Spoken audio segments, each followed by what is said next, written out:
जय शिवराय, शुभ सकाळ, नमस्कार मित्रांनो. चॅनलमध्ये मी आधी व्हिडिओ सेंड केलेलाच आहे भाजीपाला पेरणीबद्दल. तर इथे बघू शकता मिश्र शेती म्हणजे काय तुम्ही इथे बघू शकता. पूर्णपणे मिश्रित झालेली आहे. कांद्याचे पात बघू शकता किती छान आणि हिरवीगार आलेले आहे, अगदी निरोगी आहे. कोथिंबीर आहे, हे पहा इथे बघू शकता. कोथिंबीर किती छान आलेली आहे, हे पहा. कांद्याची पात, इथे मिरचीचं रोप आहे, अनेक मिरचीचे रोप. तेव्हा कांदा किती छान आला आहे.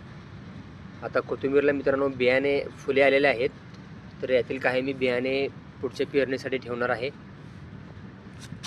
ते बघू शकता हरभरा, हे पहा कांद्याची पात किती मोठी आहे, असे तुम्हाला खालून दाखवतो. आणि हिरवीगार आणि निरोगी आहे खरं म्हणजे तर. ते बघू शकता, हे पहा मेथी, तिकडे बघा हरभरा किती छान आलेला आहे. ते कोथिंबीर बघू शकता. मेथी पहा किती छान आणि हिरवीगार आहे, अगदी निरोगी. तर ह्यालाच मित्रांनो मिश्र शेती म्हणतात. अगदी जवळजवळ देखील मी लावलेलं आहे, तरी बघू शकता किती छान कांद्याची पात आलेली आहे. हे पहा, तुम्हाला असं दाखवतो.